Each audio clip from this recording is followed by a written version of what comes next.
Hi hello నేను మీ journalist Prashant. Welcome to our channel. ప్రధానంగా తెలంగాణ బీజేపీలో ఏం జరుగుతుంది? తెలంగాణ బీజేపీలో మరొక మారు ఇక వర్గపోరు మాత్రం బయటకు వచ్చినట్టు కనబడుతుంది. ఎందుకంటే రాజాసింగు లేఖాస్త్రం ఇక రాజీనామా లేఖాస్త్రం మాత్రం ఒక్కసారిగా పార్టీలో జరుగుతున్న అంతర్యుద్ధాన్ని, పార్టీలో జరుగుతున్న ఏదైతే వర్గపోరును మరొక మారు తెర మీదికి తీసుకొచ్చిందని చెప్పొచ్చు.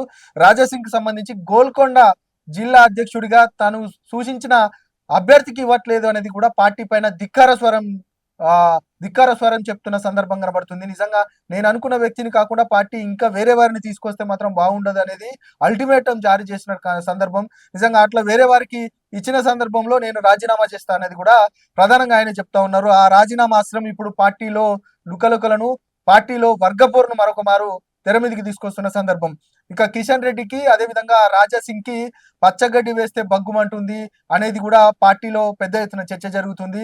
నిజంగా ఆ విషయంగానే కిషన్ రెడ్డి రాజాసింగ్ ను టార్గెట్ చేశారనేది కూడా పెద్ద ఎత్తున చర్చ. నిజంగా రాజాసింగ్ దాదాపు 3 సార్లు ఎమ్మెల్యే గెలిచారు.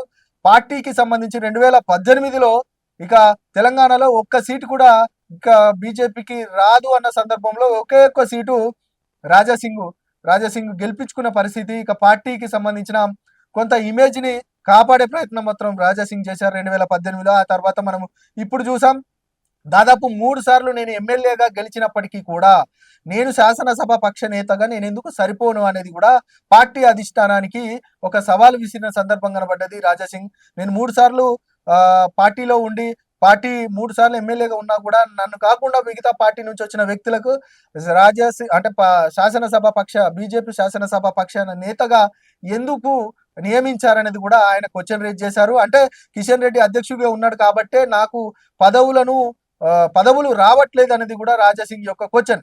నిజంగా అదే కాదు, నిజంగా పార్టీలో జరుగుతున్న అంతర్యుద్ధానికి సంబంధించి అంటే పార్టీలో జరుగుతున్న ఎవరికి వారే యమునా తీరే అన్నట్టుగా అంటే వారు ప్రవర్తిస్తున్నారనేది కూడా తెలుస్తూ ఉంది. ఎందుకంటే ప్రధానంగా ఇటు బండి సంజయ్, అదేవిధంగా ఈటల రాజేందర్ కరీంనగర్ ఉమ్మడి జిల్లాకు సంబంధించిన వ్యక్తులుగా ఉన్నారు, నాయకులుగా ఉన్నారు. వారు కూడా 2 వర్గాలుగా విడిపోయి ప్రధానంగా 2 వర్గాలుగా విడిపోయి ఎవరికి వారే పార్టీలో ఆధిపత్య పోరును కొనసాగించే ప్రయత్నం కనబడుతుంది అనేది కూడా పార్టీలో పెద్ద ఎత్తున చర్చ. అదే కాదు, రఘునందన్ ఒక గ్రూప్ గా విడిపోయిన సందర్భం కనబడుతుందని అంటున్నారు. మరొక వైపు ధర్మపురి అరవింద్ కూడా ఒక వర్గంగా విడిపోయి, మరొక వైపు డికే అరుణ కూడా మరొక వర్గంగా విడిపోయిన సందర్భం కనబడుతుంది అనేది కూడా పార్టీలో చర్చ. నిజంగా ఆ పరిస్థితే ఉంటే ఇటు కాంగ్రెస్ కి బీజేపీకి తేడా ఏంది అనేది కూడా రాజకీయ విశ్లేషకులు అనుకుంటున్నారు. కాంగ్రెస్ లో అంతర్గత స్వేచ్ఛ ఎక్కువ ఉంటుంది. కాంగ్రెస్ పార్టీలో అంతర్గత స్వేచ్ఛ వల్లే ఎవరికి వారే అంటే పార్టీ అధిష్టానాన్ని కాదు పార్టీ నాయకుడిని కూడా ధిక్కరించే ప్రయత్నం కాంగ్రెస్ పార్టీలో జరుగుతుంది. అదే విధంగా ఇప్పుడు బీజేపీలో కూడా ఆ విధంగానే జరుగుతుంది అనేది అంటే రాజాసింగ్ యొక్క ఉదాంతమే ఒక ఉదాహరణకు చెప్పొచ్చు. ఇంకా పార్టీ అధిష్టానాన్ని ధిక్కరించిన సందర్భం కనబడుతుంది.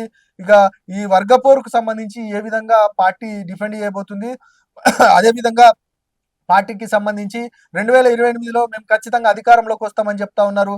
ఆ అధికారం అనేది ఈ విధంగానే ఈ వర్గపోరు ఖచ్చితంగా ముందుకు కొనసాగితే మాత్రం అది కలే అంటున్నారు రాజకీయ విశ్లేషకులు. నిజంగా వారన్నింటిని కూడా ఏ విధంగా డిఫెండ్ చేయబోతున్నారు, వీరందరినీ మీ ఏకతాటి మీదకి ఏ విధంగా తీసుకురాబోతున్నారు? నిజంగా అధ్యక్ష పదవి పైన కూడా పెద్ద ఎత్తున విమర్శలు వస్తున్నాయి. అధ్యక్షునికి సంబంధించి మరొక మారు కిషన్ రెడ్డి 2 వారాలు ఎక్స్టెన్షన్ చేసుకున్న సందర్భం కనబడుతుంది. ఖచ్చితంగా పార్టీ అధిష్టానం చెప్తుంది 2 వారాలు నేనే అధ్యక్షుడిగా కొనసాగమని.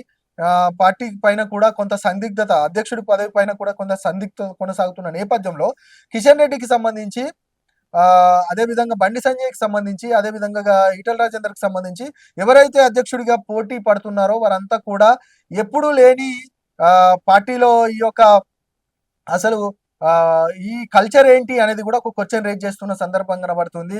పార్టీ అధిష్టానం ఒక నిర్ణయం తీసుకుంటుంది. ఆ అధ్యక్షుడు ఎవరు అనేది జస్ట్ ఒక పేపర్లో రాసి అంటే ఒక నిర్ణయం తీసుకుంటే సరిపోతుంది. ఆ నిర్ణయానికి అందరూ కట్టుబడాల్సి ఉంటుంది. కానీ నేను పోటీ పడుతున్న సందర్భం కనబడుతుంది. ఈ కల్చర్ బీజేపీలో లేదు. ఈ కల్చర్ కొత్తగా వచ్చిందనేది కూడా బీజేపీలో ఉన్న సీనియర్ నాయకులు చెప్తా ఉన్నారు. మరి ఈ కల్చర్ని కాదని ఖచ్చితంగా బీజేపీ క్రమశిక్షణ గల పార్టీ అని పార్టీ నాయకులు చెప్తున్న సందర్భంలో వారందరినీ కూడా ఏ విధంగా డిపెండ్ చేయబోతున్నారు, వారందరినీ కూడా పార్టీలో రానున్న రోజులలో ఒక సమయత్నం చేసి అధికార వైపుగా తీసుకెళ్లబోతున్నారు అనేది కూడా పార్టీ ముందున్న పెద్ద సవాల్గా చెప్పొచ్చు.